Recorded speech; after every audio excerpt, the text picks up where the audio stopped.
Trust, transparency और timeliness का जिक्र प्रधानमंत्री मोदी ने यहां पर किया है। और विजय सरदारा जी, अगर इसको थोड़ा सा और हम इसको और एक्सप्लेन करते हुए अगर आप समझा पाएं, क्योंकि अभी जो 13 देश इसमें शामिल हुए हैं वो ओवरऑल वर्ल्ड जीडीपी का 40% कंट्रीब्यूट करते हैं। और अगर सिर्फ भारत की बात की जाए, भले ही अभी इसे लॉन्च किया हो अमेरिका ने, लेकिन क्या इसको हम कनेक्ट कर सकते हैं प्रधानमंत्री मोदी के इस इनिशिएटिव से, जब उन्होंने लोकल सामान को बढ़ावा देने का जिक्र किया, जब उन्होंने स्टार्टअप्स का जिक्र किया, यानी कि जो डिपेंडेंसी थी बाहरी देशों पर उसे कम किया जा सके और जो प्रोडक्शन है इन हाउस उसे और ज्यादा बढ़ावा दिया जा सके। क्या इन दोनों चीजों को जोड़कर देखा जा सकता है?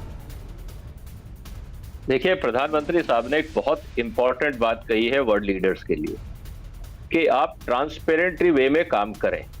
जिस तरह से भारत का अनुभव WTO में, वर्ल्ड बैंक में, बाकी इंटरनेशनल फोरम में, UN सिस्टम में रहा है, WHO के काम करने में रहा है, कहीं ना कहीं अंतर्राष्ट्रीय मंचों पे ट्रांसपेरेंसी की कमी है। इसीलिए भारत जल्दबाजी नहीं कर रहा है कि हम, आप कह रहे हैं तो हम ज्वाइन कर लें। आज भारत दुनिया का एक सबसे बड़ा बाजार है। हर ग्रुप आपने देखा होगा, चाहे वो RCEP था, चाहे वो क्वाड है या कोई भी दुनिया की आज की अंतर्राष्ट्रीय मंच है, वो चाहते हैं कि भारत जुड़े, क्योंकि सबको भारत के बाजार के ऊपर नजर है।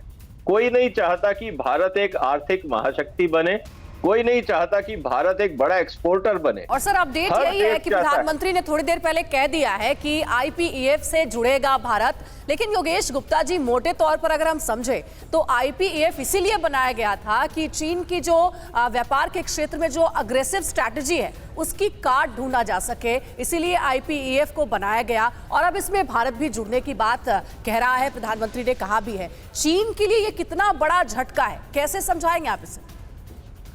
देखिए, थोड़ा सा चीन को इससे निराशा तो होगी, क्योंकि चीन की सबसे बड़ी स्ट्रेंथ जो है उसकी इकोनॉमी है, उसकी मैन्युफैक्चरिंग कॉम्पिटिटिवनेस है। अगर उसको किसी तरह से धक्का लगता है, एक ये नया, मतलब जिसे कहते हैं इकोनॉमिक फ्रेमवर्क एमर्ज होता है इस रीजन में जिसमें चीन नहीं है, तो उससे उसको काफी आघात, उससे धक्का लग सकता है। क्योंकि अगर स्टैंडर्ड सेटिंग वगैरह में चीन इसमें नहीं रहा और चीन का जो रोल है ट्रेड में, वो उस पर जो है इम्पैक्ट होता है, तो उससे फर्क तो पड़ेगा।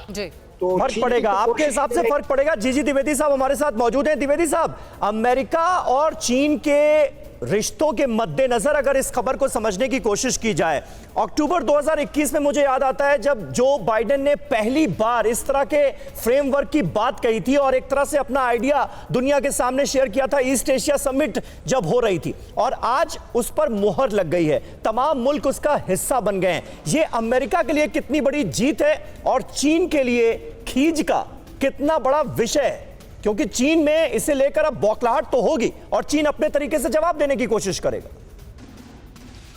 बिल्कुल ठीक बात है। देखिए, जो चीन अगर उभर के आया है एक विश्व शक्ति के रूप पर, तो वो इकोनॉमिक ढांचे से उभर के आया है। और जब उसकी इकोनॉमिक ढांचे में कोई भी क्षति आएगी तो उसकी पूरी प्रोग्रेस है उस पर बहुत असर पड़ेगा। दूसरा, जो चीन है इसने अपने इकोनॉमिक्स को एक हथियार के तौर पर इस्तेमाल किया है। वो चेकबुक डिप्लोमेसी और वो कैसे कैसे हथियार रहे हैं, बहुत सी जगह पर उनको एक ट्रैप में डाल रहे हैं। और तीसरी बात है कि जो भी उनकी सप्लाई चेन है उनमें उनकी पूरी डोमिनेशन है। वो इस तरह हर एक देश को एक बंदी भी बना सकते हैं। अड़ी सोमवार से शुक्रवार शाम 6 बजे सिर्फ TV9 भारतवर्ष पर।